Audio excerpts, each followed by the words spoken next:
All right, episode 227. Today, we're going to talk about the social media mastery. We're going to be unleashing real estate success. We're going to get started right now. We should not have this stuff.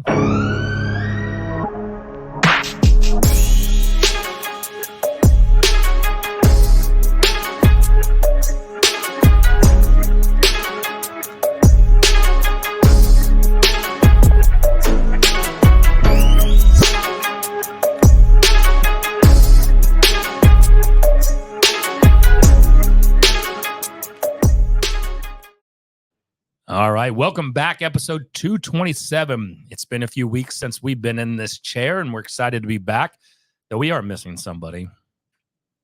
Brian Force. He's boating. He is boating. Look, his screen is black because he's not even here. He's on a cruise in Alaska. He's doing what old people do. Cruising Alaska. Yeah. It does look awesome. There is a stupid level of blue that comes through on those glaciers up on those cruises that I would like to see with mine's own eyes. Yeah, it looks awesome, but look, he's mid-30s. And it's far. Going on an Alaskan cruise for the second time. Like he's eating dinner at 3 o'clock. So our time. We will be without Brian Force today. But look, I got Matt here, and we're going to be talking about social media mastery, and we're going to be unleashing your real estate success through social media. And I think this is more important than ever right now because August 17th is coming up pretty fast, which is the new commission changes. Right? What are you talking about? There's something changing with commissions? Yeah. I mean, we've only talked about it 100 times on I've this heard show. nothing of this. 100 episodes. Don't tune out either because we ain't talking about that today. Yeah, we're not talking about that today, but we're talking about social media success, and we're talking about our sponsors. Look, if you love this show, you need to go leave us some reviews. Go on YouTube, subscribe. Go on any podcast channel, Apple Podcasts or Spotify. Leave us a 5-star review, and then go support Mortgage Mike. Mortgage Mike is giving that Mortgage Mike stamp of approval. He's doing my personal home loan, crushing it because it is. I'm not easy to work with, and I don't always get my stuff in on time. And he is staying on top of me the way that Mortgage Mike should. Giving me that Mortgage Mike stamp of approval. Just go to mmgloans.com and make sure you send all your clients that way.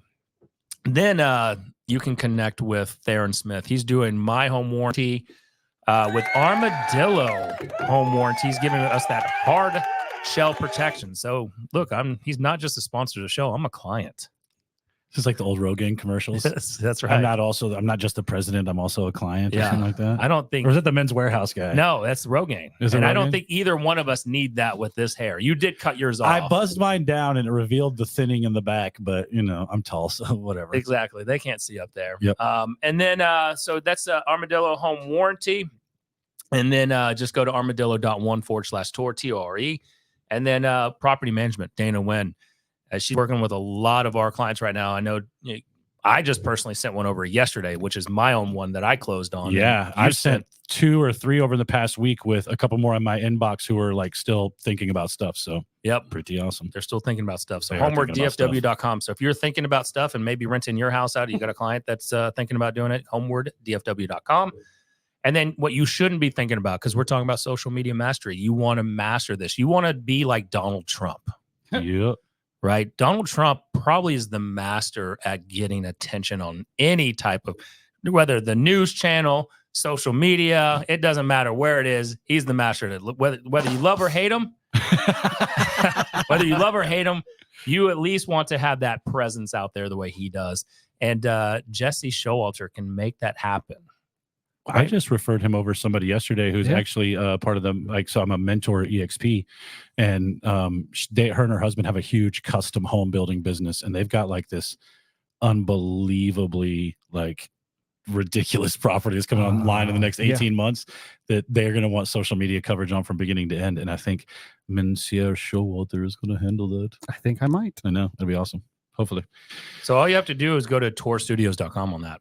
tourstudios.com and connect with Jesse Showalter. You will see the back. Well, you can't see the background today. You can kind of see it in mine, but Brian's is the one that you will see. It is. I've said this before. Just scrolling up and down my social media feed, just seeing the studio, just seeing the studio in people's backgrounds. So, no, I love it. You probably see it too. Tourstudios.com. So, All right, let's get into this episode 227, social media mastery. Jesse, pull up our breakdown we have on this, because one thing that is more prevalent, and again, we're not bringing it up, but we're bringing it up with the change in the market. Yep. I'm going to talk about the change in the marketplace right now, because at this very moment, at least here in North Texas, in our MLS system, if we look at the amount of homes that are available for sale, we have 4.4 months of inventory, pre-owned single-family inventory. Most in 10 years. It's actually the most since 2003. Oh, yeah. So I did get to go back a little bit further. 2003 was the last time we've had this amount of inventory available. And while that sounds scary, it's an opportunity for buyers. And we've always said that we need to really control our narrative, can be our own media company. Mm-hmm. And you can do that through Facebook. You can do that through Instagram, YouTube, and TikTok, yep. right? And maybe Twitter, I don't know, or X. X. Yeah. I have no presence there. Do you do X? Yes. Not anymore. Not after the time I shaved my whole chest in the shower. That really happened. Is that a true story? That's a really true story. Yeah. This was and I was in my 20s. And I was on Twitter. Yeah. And thought it was a good idea to stay in the shower and shave my entire chest and stomach, which I'm not going to reveal to you how ridiculous that is. Wow. It was a weird day. Yeah. I'm on X, but not. Yeah, this was just, I did this on Twitter, obviously. Yes. Oh, you're talking about being on Twitter. Yes, I was on Twitter. Yeah. I was on Twitter when I did this. Yeah. Of course. But controlling your own narrative, right? And look, there's a couple of things that needs to happen is negativity sells. And right now, your social media feed is filled with photos of family, great vacations, people that say they're killing it, but secretly behind the door, they're over there about to lose everything, and they're outwardly boasting and projecting and hopefully faking it until they make it. And then there's the doomsdayer, right? They're the ones talking about how we're the economy's in the tank, the presidential elections are awful and it's never going to get better. How could it get better? I mean, we have so much negativity out there, but at the same time, just like when the solar eclipse was happening, how many, when did you saw a lot of posts saying like this was going to be the end, like everything was going to stop, and just like Y2K and everything else. That was the like big 2012 one, right? Yeah. You mentioned something about this today, and I did this 6 or 8 months back, and it's been incredibly healing as far as just protecting the social media, because I think part of being on social media to promote your business is also recognizing that you need to cultivate a space on social media that's a place that you want to spend your time, right? Because there is going to be a little bit of time spent on this, either accidentally because you get bogged down in it, and clearing up that space full of people who honestly you just think are full of shit. That's hugely important, right? Because one, for some of us, it tricks our brain into thinking that we're not doing enough, when in actuality, that person's not even doing what they say they're doing. I'll be honest. I did Ryan Serhant's coaching for a long time. I, as of a week ago, unfollowed him on every single platform. And I'll tell you, it's not political. I don't give a shit about, I just don't like anything about the new social media stuff he's doing. I like the kind of more humble, and humble is, some perspective version that was out there before. I don't like this dude who's got this show on Netflix. I don't like the clips he's been putting out. I don't like the way he's been I don't like any of it. And that doesn't mean that I think I'm better than Ryan Serhant. I obviously don't know shit. The guy's huge. But I don't have any interest in seeing that message when I'm on my social media trying to figure out what I'm going to do, because I look at that and I'm like, man, my stuff doesn't look like that. How can I look like a real estate agent if I don't look like that? And now it's keeping me from doing anything. Yeah. Right. So I've tried to really put a space on my social media of stuff I want to see and stuff I want to emulate.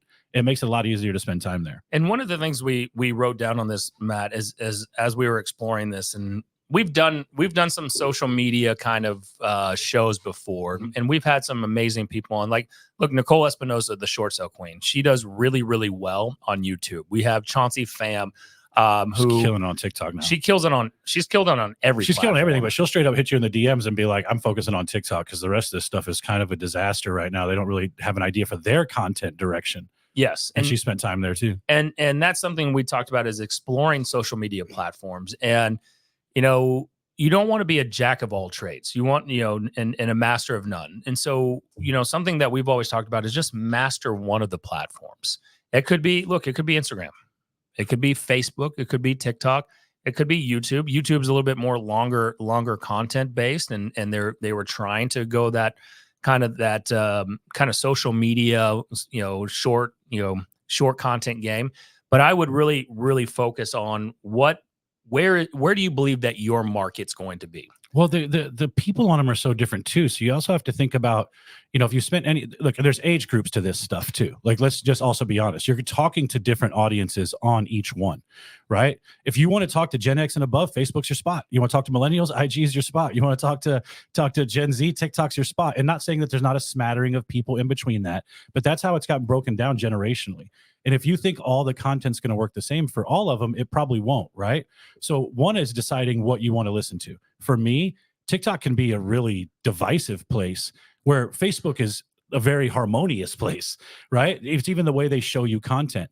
Facebook and Instagram show you the people that you're friends with or follow. TikTok shows you the people they think you might be interested in. So you're getting a lot more stranger engagement on TikTok than you would on the other two.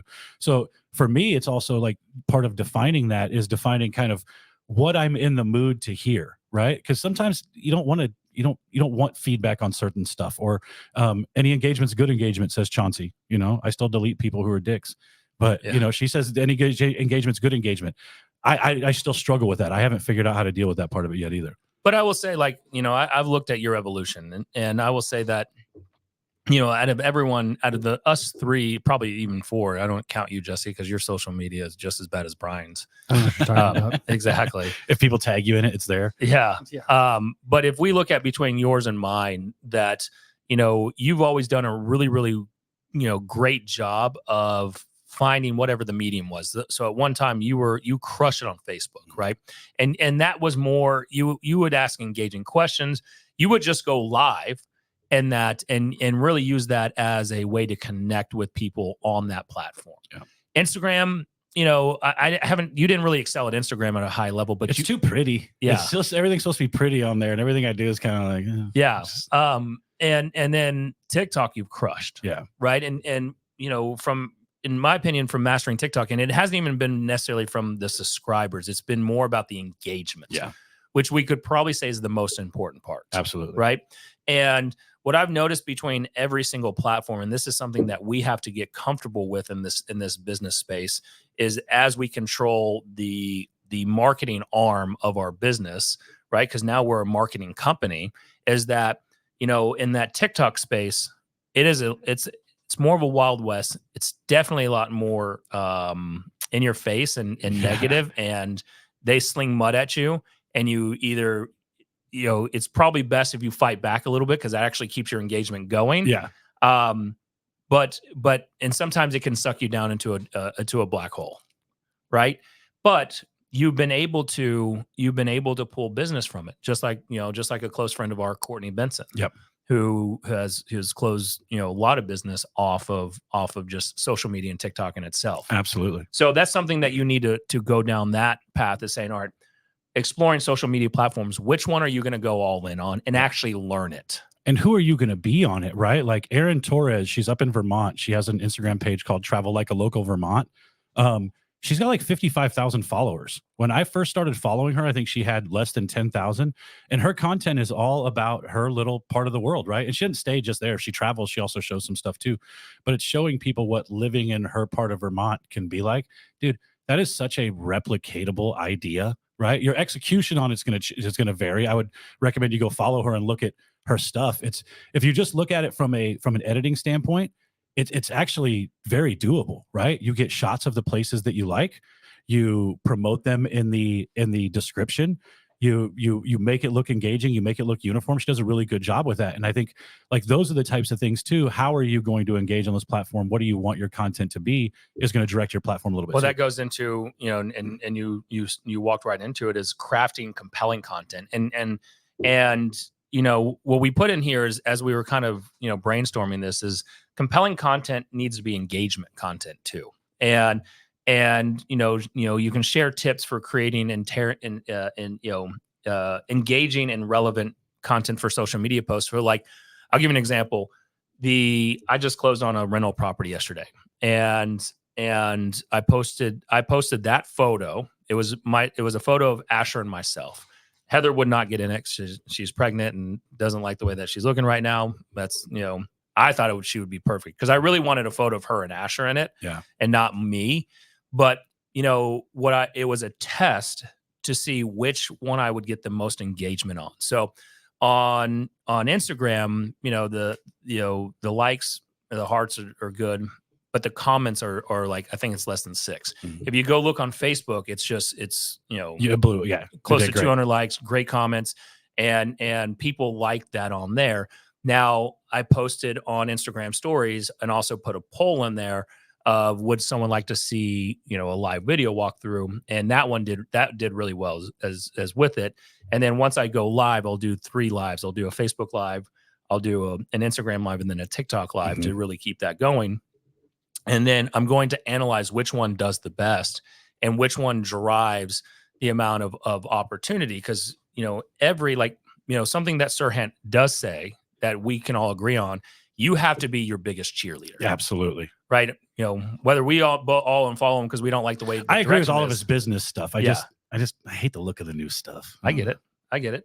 And I will say that everything that Sirhan does feels like it's no longer genuine. Yeah. That it's all just ads. Yeah. I think for me, when we actually went up and did the interview with him, I think for me, that was the moment that I felt this is like, man, this doesn't feel real. Yeah. Because when he tells you how many people on staff, 14 to 17, I think, on his social media staff, the social media staff, which is nuts. And that was the moment I was just like, it's not real. Yeah. He's got a money ass white beard though. I'll give him credit for that. His beard is dope. He's a good looking dude. He's got a good beard. Look, he also posts his workouts. Like I see him.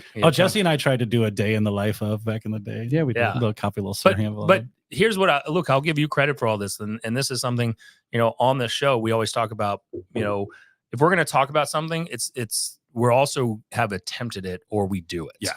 And, you attempted to do the day in the vlog, the day in my life and everything else. And, could have been really successful. Sure. But what you have found is that is not a style that you're going to stick to. Yeah. It's not a style that you set up business wise. Jesse's over here having to go shoot hours and hours of content. There's the sheer volume of money it would take to actually do it. If your friend wasn't Jesse, would have made it unattainable. And then everything we compare that to, like a Gary V or a Sirhan, when you really look at it, Sirhan had the show and then went into the vlogs. Absolutely. Right. So he backed into that. Gary V had social media and then hired people to go start filming all this. And he was using, Wine TV back then and just shooting Here's the beauty of it now though, right? Like obviously you can go to tourstudios.com if you need a professional space, and your phone on the proper settings, the proper video settings is really all you need. I edit everything in TikTok. Like I edit everything in TikTok and then download it out of there. Like that's no longer really the barrier, I think, for most people. And I don't think I do anything that profound. I just make sure that I shoot short little clips and I shoot it where it looks really pretty. And then I go in and kind of cut it down and put some catchy music to it. Right. Go ahead. Let me ask you this, because you said it's not profound, right? And we have whether you go to Tour Studios or not. So another little shout out to Jesse over at tourstudios.com. But you don't have to spend money here. We would love for you to do it because this is, I want Jesse to keep improving the space to make us look good, because it's hard to make us look good. But at the same time, the reason why people don't do it is they think they don't know what to talk about. Yeah. Right? Because they think they have to talk at such a high level when everyone else is down here. Yeah. And I'm going to bring it back a little bit again, just because it's presidential season. Something that Donald Trump has done, if you go notice, he talks at a very, and everyone makes fun of this, but he talks really at an 8th grade or lower education level from an understanding point. He doesn't use tremendous, might be the biggest word he's using. Tremendous. And he does it on purpose too, though. Yes. That's strategic. Absolutely. Yes, right. And a lot of buzzwords and fillers, but at the same time, I think that we are our own worst enemy on this. And what ends up happening is that we think we need to sound, super intelligent and smart on this, when really we just need to explain the process. Yeah. Because a lot of people don't understand it. We do this every day. We think this is routine when it's not for everyone else. And we just need to explain the process. So what you can do with this is just have ChatGPT And Jesse's done this for our show. Yeah. He's created 2 months worth of shows for us. Correct. So that, we don't have to now, we can come in and just go deeper dive on it. Instead of coming up with the content, we can just go a deeper dive on the strategies, which you could come up with a daily. Honestly, what should be done is you go and have ChatGPT make you a social media post and video or live video every single day that is 10 minutes or less that you can execute. 10 minutes is not long, by the way, either. No. This is not your high school paper you had to read for a minute and a half, and it feels like that. 10 minutes on live talking about something you do for a living is fast. No, and it at the same time, this is something we've gotten comfortable with, but 10 minutes of just talking about something, you can fill in just some personal stories. Of course. People want this relatable. I did a video and I popped it on TikTok the other day, and it was while I was in an open house and I was just looking for content, and they didn't have a refrigerator. So I was like, hey, I know that refrigerators and washer and dryers are not real property in the state of Texas, but I bet other people don't know that. And so I just threw it up on the internet. It was part of a larger video. Actually, I used that same quote in another video, but I isolated that by itself and just stuck it out there. That was the most engagement I got on TikTok that entire week. Right? Oh, was it? Agents from other states were like, that's not how we do it. Agents from some states were like, this is how we used to do it, and now we don't do it. Somewhere in there, Tammy Joe, shout out to you, from Central Florida, in comes a referral, right? From an agent who engages with my stuff at some point, just decided, hey, I like Matt, right? That came in around that day. So it's like all of these things that we do. I had somebody tell me, I really liked it when you used to find weird things in people's houses and just show us a picture. I stopped doing that. I remember that too. I stopped doing that because I thought we were in such a silly cancel culture that at some point somebody's be like, you're violating people's privacy by doing that. So I kind of stopped doing it. But it wasn't like I was showing anything about the house. It was just like some people had a weird pencil sharpener, or one time I almost fell in a bathtub because the entire bathroom was done in black tile. The entire thing up the walls, the toilet was black, the bathtub was black, and your depth perception was smoked. You couldn't see anything. And I almost walked in one of those 1980s low to ground Plano style pools that have like 6 inches off the tile. I almost ate it in one of those. So I shared that stuff, but I stopped doing it. By the way, I hate black toilets. Oh, black toilets. Dude. They don't even look disgusting. They look ridiculous. No, I think they look disgusting because I'm assuming that the inside of that is just someone just destroyed it. I just actually just feel really uncomfortable just taking a leak into the abyss. Like I can't tell where the water depth is at or anything. Yes. It's ridiculous. Yeah. But I mean, with that, we all get in our own heads about this. And I'm going to share one. You were bringing up how you shared the people probably don't know, at least in Texas, that fridges and washer and dryers don't convey because that's not part of the property. It's personal property. Unless it's a floor depth installed refrigerator. That's true. Or built that out there. Right. Or built. That's already addressed in the contract. Yeah. It's in the contract, Jesse. Read the contract. I do. Some people don't. But there was one that I wanted to make a post on, and then I just got in my own head. And we do this. We talk ourselves out of this, where we got a 1-star review here at the Good Home Team. And the 1-star review is what I was going to do is I was going to post it up in the background and I was going to read it and address it because it was, to me, the reason we got that review was nothing of our fault. This person had said that they pressured us into selling their home, or taking a contract. Well, their home had been on the market over 60 days. Like the pressure was on it the whole time. They got solar panels. We actually know how that works out because they weren't making as much money. Then the freeze came and they had a pool and their pool equipment broke. And they said that we had them hire this pool contractor. That was their pool contractor, by the way. It wasn't ours. And they left us a 1-star review based on all that. And I had thought about going and just posting this. And I thought this would do probably really well on TikTok and say, how do you handle 1-star reviews? I just never made it. I still think you should. I'm going to now. Yeah, I still think because I put it out here. Yeah. Because I think that's a great one to address. It's so easy to hide. You know what, man? I'll use something that's trending on social media right now to help us get us some views on this. Handling adverse conditions says everything about a person. Nobody gives a shit how you're doing when you get a 5-star review or when the deal was easy or whatever. It's how do you handle adversity? And if you're at all on social media, if you're not, just go check out Sketch's response to stuff. And if you're on social media, you know the What's Up Brother guy, like go check him out. He's dealing with some stuff right now that should not be an issue at all. And if you go watch his response video, which is trending all over TikTok, you will see somebody handling a very difficult, adverse situation in the most positive manner. And I think coming out and just addressing things honestly is probably the best way we could handle a lot of stuff. And people will watch it and engage, right? People appreciate honesty and humbleness. And I think that's exactly what. Now, look, if it was a 1-star review where that was legitimate and an agent goes out there and tries to make a video about it, you're going to look like a jackass. Don't do that. Make sure you are on firm footing. But I think that type of stuff can be really powerful given the right framework. Sure. And look, we've gotten them in the past, and I'm like, look, we've dropped the ball on that. Yeah. We dropped the ball, and like I've always told clients, like, we can't make everyone happy, and our goal is to make it. But if we can't, let us know. And for whatever reason, we did get a 1-star review, even in our responses, like, I'm so sorry this happened. Unfortunately, we can't go back in time and correct it, but we have put policies and procedures in place to make sure this never happens again. But there's times when there's yeah. And you're right. I think it is probably great social media content. The other thing we look at is maybe even from a social media side, if you're going to do video or if you're going to do picture posts as well, is bringing guest speaker insights. Yeah. Or just have someone there, and then your post can talk about that. There was, while my one yesterday with closing on this house, and I was able to buy it all cash. It wasn't there to brag. I was able to buy it all cash because of the brokerage that I'm with. Yeah. Because I had earned stock that had been here since 2019. I sold that stock, bought it all cash.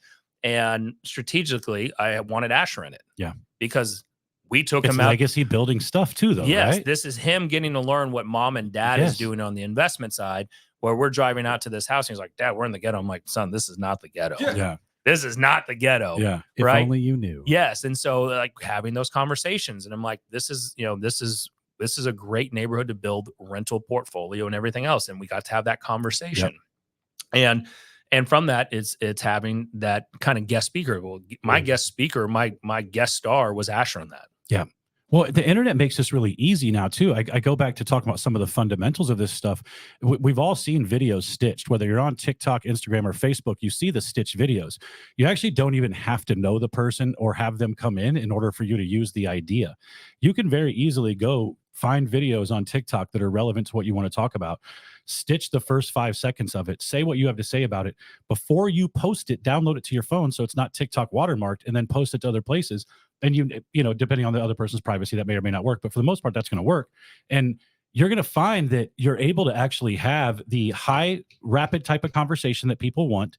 You're going to be able to get your point across. It's going to be engaging, and you use the other person's content to help bolster your ideas. Because this is something I struggle with.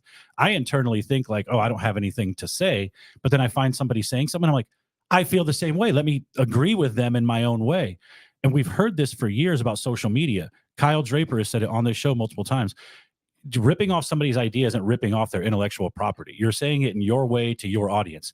Stitches and things like that, where you kind of remake these other videos, are a really great way to do that. I think that is afforded to anybody right now with a TikTok account and the ability to read some Google articles on how to do it. When I'm looking at this and the stitching happens more on TikTok, right? So we're going to download the videos off of there though and repost them everywhere else. True, yeah, that's but the cool thing. It happens on you got to start in TikTok first. And the way that we're doing this is, so I did a stitch, and actually my stitch was with Kelderman over the solar panel, and that one had the engagement 307 likes, 37 comments, 35 people saved this, and from that almost 22,000 views, right? And then when I was in Florida, that video's over 800,000 views, by the way. Now. Yours, yeah. And the one that I did on the commission lawsuit, I said we wouldn't talk about it, but when I'm talking about social media posting, is that it was 588,000 views on this. Let's see here, 2,473 comments. It's finding certain things in what we're talking about, and really social media posts. It's about your engagements, yes. Right? There's an author called Dan Kennedy. And he writes the kind of no BS books. And something he talks about in marketing, and what Dan Kennedy talks about is your entire goal in marketing as a business owner is to get people to call you and to get clients. Yep. He's not here to, he talks about speaking. Like I'm reading a book of speak to many. And he talks about, would you much rather do a one-on-one presentation or a presentation to 100 people? Well, he's like, do a presentation to 100 people because you're gonna actually increase, more closure rate. And he's like, when you do speaking engagements, you're speaking to either get paid from that or to close deals, not to get people standing ovations and to say how great we're in motivation your work, and you walk out and then there's nothing to show for it. And your social media posts as a business owner, let's talk about business owner right now, is to connect with your audience, to make it as personable as possible so they get to know who the real Matt or Nick is, so it doesn't feel not genuine or fake, and at the same time to get people to reach out. Yep. And with that, one of the conversations needs to be is, something that I do at whether this is a time suck or not, I'm using it more from a study level, is I go watch TikTok lives like no other. I had one on yesterday. The algorithm gets too hot then, though. Then it all starts wanting to show you as lives all the time. I love lives. Really? I prefer lives over anything else. Nice. Right. And this is something that we can talk about, is your audience engagement is the most important part. Yep. If you want to build a moat around that. It doesn't matter if you have a list of a database of 1 million that you've never engaged with, that don't really know who you are, or a database of 100, but they know who you are, they're engaged with you, they know, like, trust, and love you. You're going to get more out of that 100 than you are to that 1 million. Definitely. And so it's about that audience engagement. And so what I would do, and when I watch people that do these live, social media posting, especially on TikTok, Instagram, I don't watch as much on that. I don't think it's as strong as a community yet, or maybe it won't ever get there. But it's answering questions and talking about topics that are relevant. Yep. And you've got to have, what I'm seeing is you've got to have a hot take opinion on it. You definitely have to have a hot take opinion. I've tried going live in here a couple of times just during the show. And of course, one, I don't have a big enough following. I have noticed that even people with hundreds of thousands will only have a few hundred people watching sometimes. And then other hot topics will get a ton of engagement, but you have to engage constantly. There's a guy I know. So I started a Shopify store, which, by the way, if you want funny real estate t-shirts, you can check it out. I need to buy some. I know. And so I started that, right? There's a dude on TikTok who I follow, and his lives are him bagging the shirts, telling the person oh, Nick in Dallas bought the 3% you're ugly shirt or whatever, right? And then he's sending it out to him, and he's answering questions in there, and all the he's got all his shirts and stuff behind him too. So it's he's legit just on there hawking t-shirts based off his channel and the bits that he does, right? He's got his stuff's kind of funny, it's comedy, and he makes t-shirts off of it, right? It's the same type of thing. So it's understanding what his audience wants. His audience really likes him for his dumb little quippy sayings. That got big. He spun that into selling t-shirts with those silly little sayings on it. And now he does lives based off of that. And asking your audience what they want is a huge part of doing that. And the best way to do it is to just go live and sit there and hang out. I was live at an open house the other day, and I think I had 3 people on. Nobody said a thing. I just started responding to things based off my own brain, and just randomly talking about stories or open houses, or this one time this happened, almost like somebody was asking me questions that they couldn't see.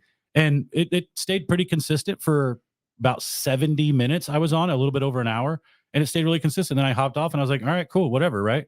That was the first time I've been live on TikTok and had any engagement, and it worked out pretty well. But I was trying to see what people wanted to talk about, right? And we'll keep going. But here's what we have with that, though, is you went live, and I'm gonna give you a real live example right now, and this is something that we have, real life case studies. Is I just pulled up TikTok, and there's a lady named Tara that's on here. She's a mortgage loan officer in Texas. I don't know. I don't follow her. It just shows up in my feed. She had 114 people watching her live right now. She's a loan officer, right? So it's not anything that you don't have to talk. Consistency, it's consistency. Yep. And like you said, like you just shared with us right now, is that, let's say you don't have 100 people watching. You're going to have 1, 3, 0. But you're going to, what we end up doing if we have 0, it's just like at an open house. What do we do if no one shows up at an open house? Well, usually we just sit there, but you answer the question right. Yeah. Thank you. So you thank you for that. Is that we sit there and we do nothing, right? We don't practice, we don't lead gen or any of that. And if you go live on any of these forums, number one is most people will get uneasy. Yeah. And then they'll get embarrassed. I'm like, what are you embarrassed of? You have nobody watching you. Yeah. So what does it even matter? Yeah, it tells you there's nobody even watching you. Yes. Chill. Like right now we have 2 people watching on this when we've had as many as 50, 60, 70 people watching live, and that's okay. Yep. And what you can do with it though is I would have ChatGPT have a list of questions that you can act like people have asked you. And be like, look, Matt from Plano. By the way, he sells great T-shirts. You should go check him out. He asked this about whether washer dryers and fridges convey with the properties here in Texas. Yep. Right. Like you can rip off and duplicate. You can be a creator of content, but also be using other people's ideas and strategies. And let's stop worrying about, look, guys, and I'm not sitting here talking about the moral decay of the country or that we should start lying, but we also live in a world now where we don't question anything about anybody's validity to the point where we kind of fanboy over stupid people and we shit on awesome people because we're just clueless. Don't feel like you're lying to people by coming up with some pre-thought up ideas for your content. Okay. That's not disingenuous. That's not lying. It's actually an intelligent, smart business owner who values their time, their efficiency, and their actual ability to close deals. And, number one, we could follow a little bit this, especially for a live show, and we can get better. We used to do this in the beginning where we asked for engagement. Yeah. We kind of got away from that for a little bit. I think, look, I mean, the success of this show, Matt, it probably went to our heads. It probably did. Yeah. I know I walk around telling people, you don't even know who you're talking to right now. You're like, I'm the host of a podcast that's been mentioned in a magazine. One of the top real estate podcasts. Yeah. Award winning. Do you know how much we get paid, by the way? Yeah. Yeah. And this was lucrative hour of my week. Yes. And at the same time, we used to ask for engagement. That's something that we even wrote down here is like, from an audience engagement perspective, you're having conversations, you start getting people in and talk to them like them. Like, while this is mastering social media and unleashing that real estate success, social media is not just posting photos or posting little reels, right? This is going live. Yep. And becoming a master at this. And again, Chauncey Pham, who we had on the show multiple times, she, because of her social media presence, was able to land a television gig. Yep. She then leveraged the television gig into building a bigger audience within social media, and it has learned she would rather control the social media than to be on television because she actually gets better reach on that, and she gets better reach on the type of audience she wants to go off of. So you actually control and get in front of whom you want to get in front of and market your message to, and have conversations with like-minded people.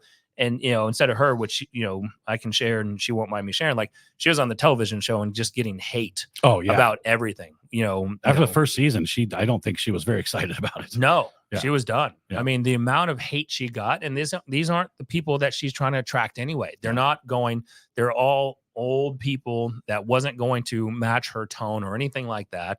And, then, they finished the show, which is great because now they can use that as a that'll always be there. It's a credibility tool. Always be there. Right. Just like, you write a book, and I do recommend everyone should write a book. I wrote one. I'm going to do another one where I'm not sharing. I don't share chapters with anyone else. I want to be selfish and write my own, but it is a top selling, it's a top selling Amazon bestseller. And guess what? When Sarah sits down with people and talking why they should join the Good Home Team, that book is right there. Absolutely, as it should be. For your social media, something that Joe Rosen has talked about, and he goes live. Does he still go live every day?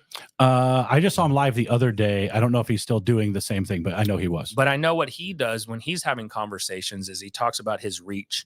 He also, and why I know this because I was emailing with him today, he also has a 67,000 person email list that he emails every single week to.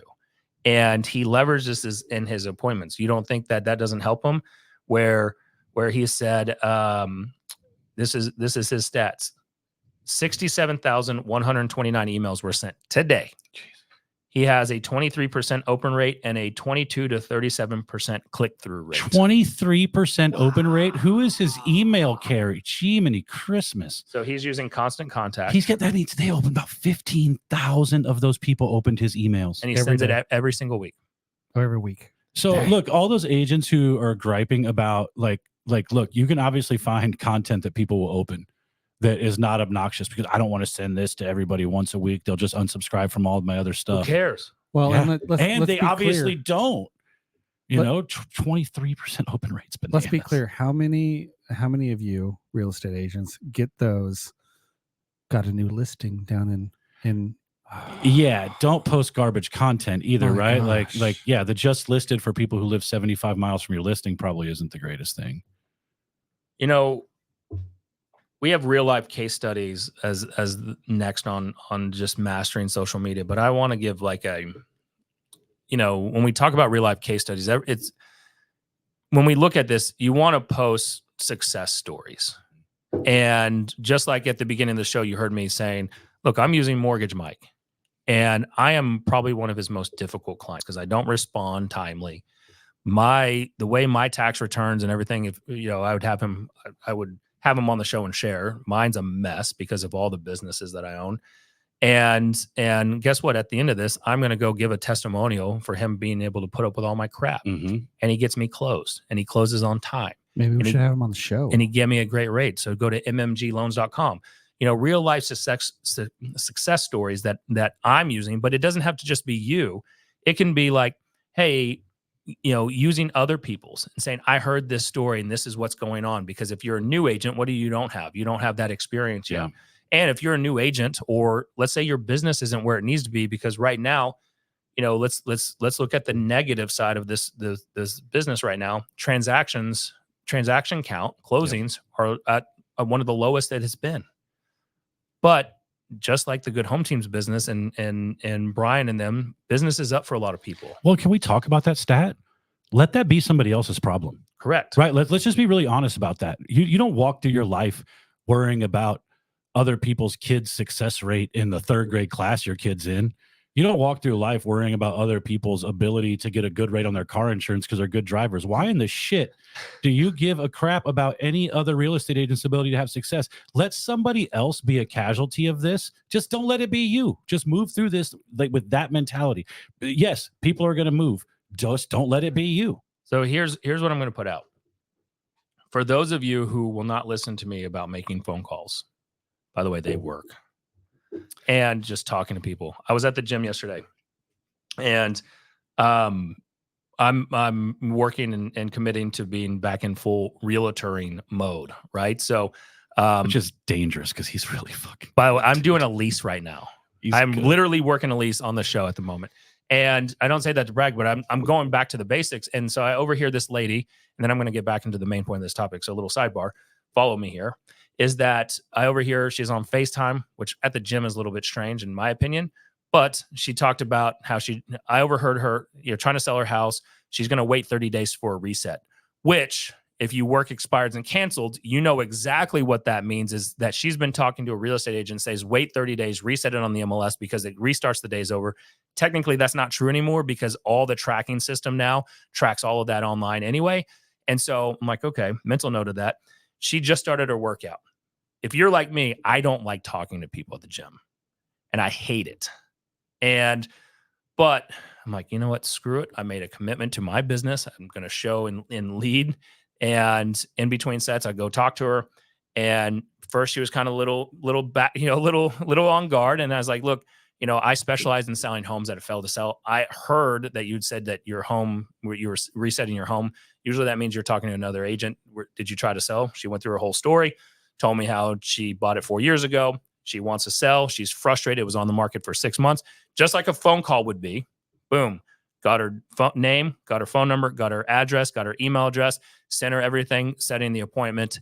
And you know, all the business is there. But if you're not going to make the phone calls and you're going to master social media, then what I would do is I would run a news style segment every single day.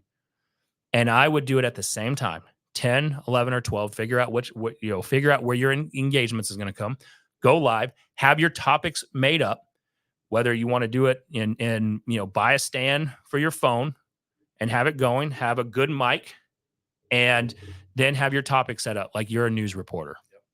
And I would talk about what's going on. All right, 4.4 months of inventory. Why is that a big deal? We haven't seen this amount of homes for sale since 2003 here in North Texas. Why is that a good news for home buyers?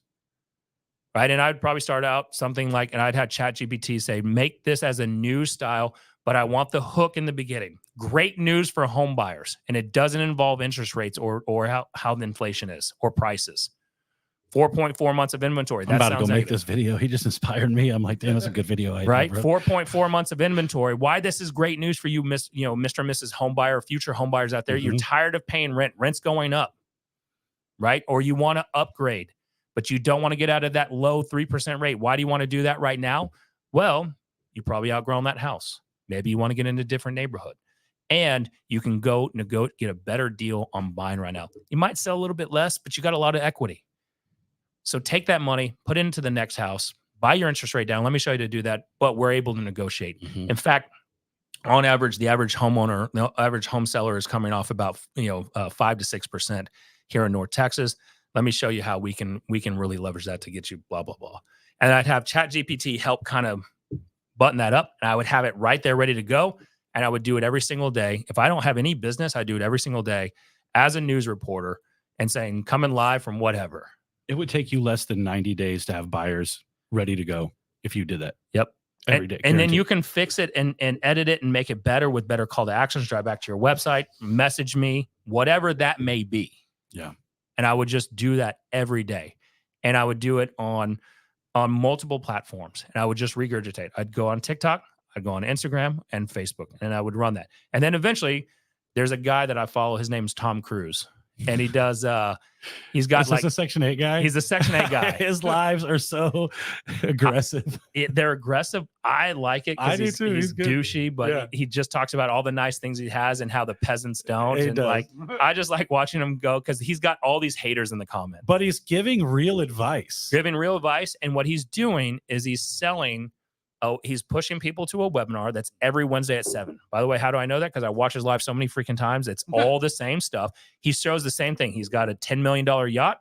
He's got all these fancy cars. Look, he's one of the guru guys. Yep.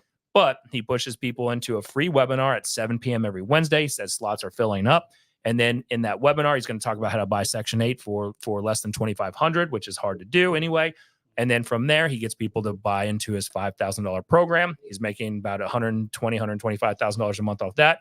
Then he does own 600 or 700 properties, right? So he's making money off all of that stuff. And then he sells a software after that. He does an upgrade sell. So it works in every single industry.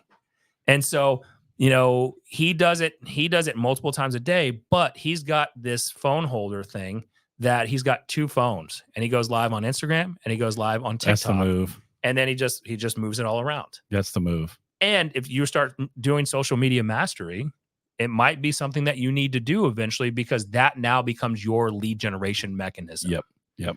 And just showing and highlighting that, because people want to see nice houses. They also want to, again, this lady that I was just talking about on TikTok, where she Tara, 125 people are watching her talk about, I see them comment, FHA loan, how to apply for that. That sounds boring, doesn't it? Yeah. But she's got 125 people watching this and commenting here. What is the first step to trying to buy a home? Someone just asked here. Do you recommend buying down a rate? Someone asked here. Like, guys, it doesn't have to be you being in a Lambo or a fancy house or a $10 million yacht. That works for Tom Cruise. Yeah. But most people that I know aren't selling a douchey lifestyle. I love that his name is Tom Cruise. I think it's CRUSE. His is CRUZ. CRUZ. Okay, I was actually going to ask because I've never heard of this guy. And I have to go find him. Chauncey she's like, funny, he's dude. awful. But I just please watched tell me that his funny. first name is like Tom, but THOM. It should be. That would be great. It's probably not even his government name. No, yeah, it's not. Yeah, I mean, maybe it is, but that's what I would be doing. That would be my plan, and use ChatGPT. Like, I'm helping Heather, building out some content for her at Lawyer's Title. Shout out to them. They do a great job on closing on everything. I actually had a closing yesterday, and it was my first non-Heather closing. Well, it's still Heather, but it's Heather's team. It is. Nice. Heather is now building out the team there at Lawyer's Title. And, something that we were talking about is I showed her how to use ChatGPT at a high level, taking what lawyers offers like the LT1 app and they've got the Palm One app or whatever it is, and just creating emails and text messaging campaigns to say, hey, let me show you that they have this. Actually, they've got some cool things that I use my LT1 app all the time to run seller net sheets. All the time. There's this cool. They've got this cool the cost of renting calculator, and I'm like, what? She works there and she's my wife, but there's some things that I just didn't see. And I'm like, I'm looking at the content, and I'm like, this is stuff that agents need to have. And she's like, I was like, honestly, you need to send an email every day. She's like, that's too much. I'm like, no, it's not. Agents today need all the help they can get to help. I would go to a class about how to better use that app. I know I absolutely don't know how to use it at the highest level. Like I would definitely go to a class about Heather, that. We'll make it happen Tomorrow. She will put the class on tomorrow. No, I would go to it tomorrow. She can put it on whenever. But with that is like, we talk about AI, and I didn't want to do another show of AI. That was boring. But I wanted to talk about AI enhancements and saying, hey, use ChatGPT in your social media mastery. Give it ideas, just like Jesse did for this show. We have 2 months worth of ideas now. Now we don't have to come up with the idea. Now we just have to go deep on the ideas that we're given and say, which one do we like? Like, what was the other one that we were talking about today, Jesse? Oh, there's several of them. Yeah, but there was this one and there was one other one that I liked. We have the art of negotiation. Oh yeah, negotiation is a good one. The art of negotiation was one, and then that we'll go deep on, and then building a personal brand. And then, we did the harnessing of the social media. Oh, and then I think the biggest one, especially as we're moving forward, is the navigating evolving commission structures. So navigating evolving commission structures, which what we didn't want to do today, because we've touched too much on this topic over the past, and we want to make sure that, from a again, engagement standpoint or long-term engagement, it doesn't look like every show is talking about this darn lawsuit and commission, engagement. But in the next month, things are changing. Correct. Right. And I do know, like, I've had some agents ask, hey, what do we do if a client's asking for rebates? And I'm like, well, rebates are going away technically. I mean, you're now charging you're now, agreeing with the buyer what your fee is. So, we're going to have different, scripting conversations and how to handle that so that, buyers can come to our side. Well, and I think I really quickly in the last month, I want to give you my last 8 ChatGPTs, and I'll read them fast because this will show you the like array of stuff that you can do on this.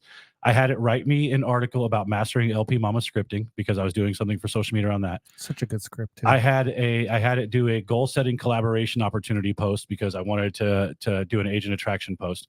I had it write out a whole social media strategy for me, which this was not about a posting time frame. This was, I need an actual content strategy that ended up being 5 or 6 questions deep. I wrote a 7 email deal for our property management company to follow up with leads. It actually is getting a lot of responses. I asked it for a real estate news overview. I asked it to give me a good arm pull day workout because I didn't know what to do for my workout.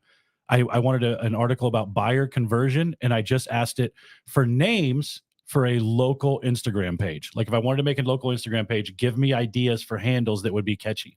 And it gave me like 25, right? Which got my mind working. And then I was able to pick one out. That's what I've used ChatGPT for in the past 7 days, right? You can use it for anything. And you could just ask it questions. And the craziest stuff about this is when you get into this, the real estate buyer conversion one, I mean, I'll show it to the camera real quick.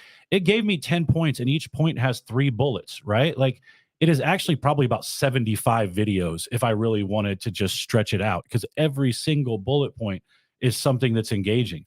And I don't think this is what agents realize. It's endless. And again, not just for business. I'll share mine, right? So today, how to build a stellar college resume. Addie is now applying for colleges. And so it gave me the formula and she's got to go fill in the rest and then we'll go have it help build it out. Right. I have real estate market strategies. I have transform this office, which is the house I'm buying. I took a photo of that office. I transformed my office into a theme that is like a cigar and bourbon lounge. And it shot out an image, which it looks like this. It's actually pretty cool, right? Yeah. Like it's giving you some ideas. To pick it up. Yeah, it's not going to pick it up. It looks sick. I asked it for the kind of break down the hardship withdrawal usage increase. So this was something that I posted, and I posted in the only real estate group worth being a part of on Facebook. So if you're not a part of that, go join it. And it talked about right now, as I said, summarize right now the hardship that's happening. So I saw this article that said 39% of people that pulled out their retirement money, their 401k early. You have to say why you're doing that. 39% of those people pulled their money out because they were either facing eviction or they were behind on their mortgage, and it was to pay that. And I asked in our Facebook group, is this, obviously, is this going to be a problem? I asked it on Instagram stories, as a poll. Polls on the stories do really well. They do. And so I wanted a summary of that, and it can help break it down. And I said, one of the things I put in here is like, make this at an 8th grade or lower education understanding level, so it can simplify it in terms. And then one of them was during our team meeting yesterday, I had we're talking about the cost of overpricing, and I said, and I put in this is from the Shift book, and it's the cost of overpricing in a shifted market, and it's the image. And I said, can you explain this to me in an 8th grade understanding or lower? It said, sure. Let me break this down in a simpler way. Imagine you're trying to sell your toy car. At first, you think the toy car is worth $10. This is the fair market value. But then the market changes, and the toy cars aren't selling as well anymore, so the value goes down. Number one, fair market value drops because of the market change. The real value of your toy car goes down to maybe $8. High initial price. You still decide to list it for $10, hoping someone will buy it at that price. Market interest is people sees your $10 price tag, but there's a lot of toy cars on the market for sale, so they lose the interest real quick. And it breaks it all down in a way that you can understand it. Then guess what you can go do? You can go regurgitate that at a much higher level and explain that on video and going live, and then just use your check down list. Yep. We have your cheat sheets here. You don't have to memorize it. It'd be better if you didn't, probably. You know what I mean? It'd be better if you spoke in 3 sentences at a time. Again, this is where the really clean editing comes down. I don't want to sleep on the execution of it. Say the part you understand. Stop talking. Keep eye contact with the camera, and then stop talking. Then look down at your notes, get the next part, look back at the camera, make eye contact, start talking again. The hardest part is making eye contact. It is. Usually what you want to do is you want to look around or this. And when you're doing lives and stuff, that's fine. Yes. Right? But when you're like, and here's the thing is, you're giving yourself really clean edit points. You know exactly where you need to go. The most beautiful part about this, and if anybody is listening to this now or later and wants to understand how I do this, hit me up. I'm super easy to find, matt@mattkelderman.com, right? Like editing through TikTok when you add the captions to a video is so simple, because that is why if you give yourself the stop points, you go and just chop out the ugly parts. Do me a favor. Hold cut on. out your screw-ups. I'm going to interrupt. I'm going to interrupt you real quick. So let's do this. Let's get, whether you post in go to the only real estate group worth being a part of, post it in there. You go. Post it in there, Matt. Let's get engagement on this. And what I want you to do is commit to making a video on you editing videos. Absolutely. Right. And I know Chauncey kind of showed you this. Chauncey watched editing videos of people editing. Yes. And so make a quick, just a quick, easy to understand. And that's going to be a way for value for the only real estate, podcast listening podcast community out here. The only real estate group worth being a part of on Facebook. And selfishly, it's for Matt. I'm going to tell you up front what this is for. It's for Matt to get into your world as a real estate agent. And maybe you'll send a referral, or maybe you want to partner with him here at EXP. So there's going to be a lot of that for that selfishly for Matt, if he's going to take his time doing it. And it will be a value add to you guys. And at the same time, what I hope you do as you're listening to this, you go use our sponsors. And I hope that you go back and re-listen to this, because if you really take away our key notes of this, is that we break this down into, and as I stutter here for a second here, I pulled it back up. I know you got it up there, Jesse, but really what you want to do is explore the social media platform. So, if we tie this in a bow, which one do you want to go off? This show goes on YouTube, but not live anymore. Mm-hmm. This show is on Spotify and Apple Podcasts, and that gets syndicated out to some others. This show goes live on Facebook, LinkedIn still? No, just Facebook. Just Facebook. But about 6 different pages. Right? On 6 different pages, right? So this show goes live only on Facebook, and then we could probably do eventually better on TikTok and everything else. So pick your social media platform you really want to learn and go down. And again, if it's a younger, probably buyers or agent related because you're trying to get referrals, TikTok's a great place to be right now. Very much so. And then work on your crafting of content, compelling content, and give yourself permission that your content's probably going to be crap in the beginning, and that's okay. Yeah, it will only get better. And look, I think there's a weird sense of watching it get better, right? Like I go back and look at some of the old stuff and I'm like, I'm proud that I left that out there because Matt now would look at that and like probably delete it because I feel like now I've done so much better. It's cool to go back and look at the old stuff and be like, man, this is awesome now. You know what I mean? So let that stuff breathe. And I think the biggest thing that I had struggles with on that, and you guys even told me this, is that let your real personality shine through. Yeah. Don't be all buttoned up just because it's social media. Like, for the longest time, it was very to the point, regiment, and now it's like, look, I don't care. Yeah. Then at one point you jumped out of a trash can. I did jump out of a trash can. There's no listings here. In there. There's some moments in there that are pretty awesome. Yeah. And then I did the boxing one. The boxing one was good. Yeah. That might have been my most favorite Nick social media personality. Yeah, that was. I like the trash can. The trash can one, that was 22. 22. I flew there with Nick Krim. Yep.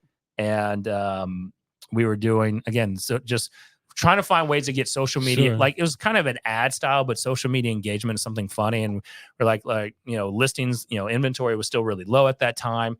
And we're like, all right, and it was more for agent attraction, right? We were really recruiting to the Good Home team and just across the country here to our EXP organization. And it was like, all right, we can help you find more listings. And so it's like, an agent like, no listings here. Like, and then at the end is like, you're struggling to find listings.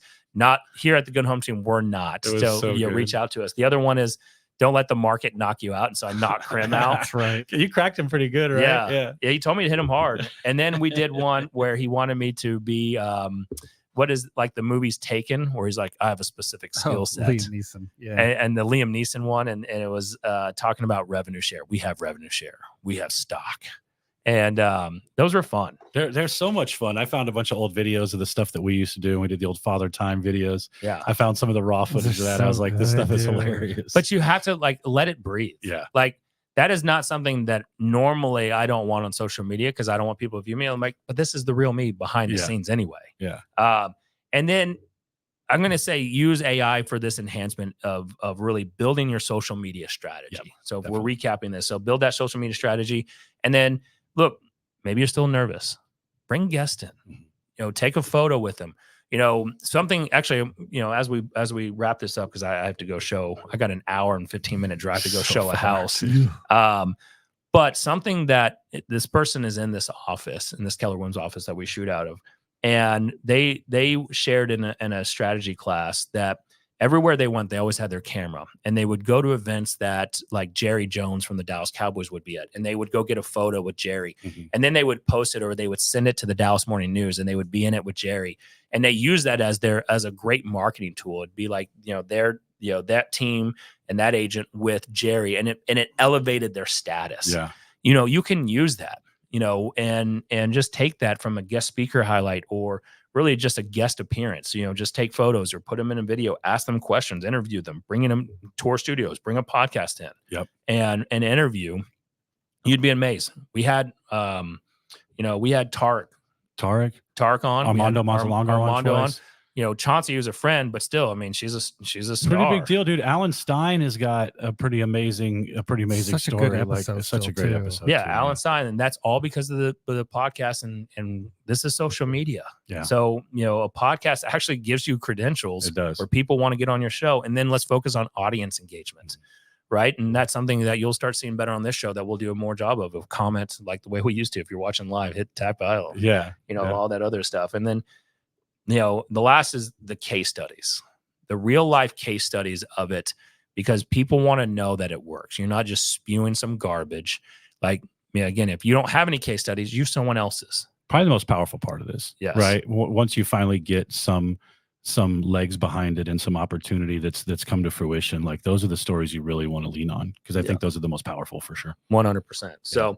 So here's what I say. As you're listening to this, tag an agent in it, comment on it. If you're watching on YouTube, hit that subscribe button, or if you haven't subscribed to our YouTube channel, go to do that now. And then I would ask, go to Spotify, because I have moved over and my music listening. I'm now on the Heather allowed me into the family plan. Nice. Ooh. So I don't listen to ads anymore from Pandora. Yeah. And now I'm in the Spotify plan. Still listen to Pandora. I don't the like free version. My brother Can't even too. skip songs. You get 6 skips, and then that tries you to upgrade, and I never did. Blech. Heather pays for every service out there, so she finally let me into the family plan after 11 years. Just make your own playlist. Don't add anything to mine. Yes, and Right. so in the water. I have moved over to listening from Apple Podcasts, which I still kind of prefer it, but I'm moving into the Spotify world of that. So go leave us reviews there, Apple Podcasts, wherever you're consuming this content, and reach out to us. Join our Facebook group, the only real estate group worth being a part of, and then use our darn sponsors. These guys are amazing. We use them. Yep. Right. So Mortgage Mike, mmgloans.com. If you're looking for that Mortgage Mike stamp of approval, he's an amazing loan officer here in Texas and licensed in Oklahoma. And he'll take care of you if you're looking for a loan yourself or your clients, and your clients will love him. You will love him. We guarantee it. Otherwise, we will delete the show. So if you're not happy, mmgloans.com. And then look, home warranty. There's a lot of crappy ones out there. One that's not crappy is Theron Smith with Armadillo Home Warranty. They'll give you that hard shell protection on your house. Just go to armadillo.1//tour, TORE. And look, if you're thinking about stuff, maybe thinking about trying to do some rentals, don't do it. Just don't do it. But if you're stuck with some, if you're stuck with rentals that are sitting, get them over to Dana. Let her manage it. Let her lease them out. Get a referral check. Send them over to Homeward DFW. Just go to homewarddfw.com. The top residential management company here in Dallas-Fort Worth. Facts. And then you want to unleash the social media mastery, Jesse will do it. Tourstudios.com. He may even want to announce a presidential run. Tourstudios.com. And that's all I got for you today. Awesome. Good fun, boys. I appreciate it. Yeah. This was good. Yeah. We will be back next week, most likely, because we have a list of shows now. So Yes, I imagine we'll do it. Yeah. We needed to take a break. Sometimes we do this every summer. We do. Actually thought about this. We always have a We little do. bit of a break in the summer. Yeah. So like we said, we're cashing so many checks from this. Every once in a while, we got to take a vacation. Yeah, we're filthy rich from this show. Luscious cash. Yeah. We needed to slow down how much Wait, we you were guys making. get paid for this? Yeah, exactly. So, Got to go spend those ducats. all right, leave those reviews, please. 5-star reviews only. And if you don't like the review and you want to leave a 1-star, just mention Jesse's. It's Jesse's fault. That's, blame it on Brian. Yeah, Brian. He's not here. Yeah. Yeah. Yeah. Sounds Damn good. it, Brian. Bye. Hey, thank you for watching. We truly appreciate it. Checking out another episode of the Only Real Estate Podcast worth listening to. If you're watching this on YouTube, please go ahead, hit that share button, hit that like button, and hit the subscribe button. Right? We're dropping more stuff on YouTube constantly. If you're on iTunes, leave us a review, please. We're really, really focused on building up those reviews so we can get more searchable content on there. And if you're on Facebook, like everyone else is, go over and search the only real estate group worth being a part of. You're going to want to go join that group. I'm telling you right now, there's so much gold in there. So go join, share us on YouTube, and leave us that iTunes review, please. Go do it right now. We'll see you on the next show.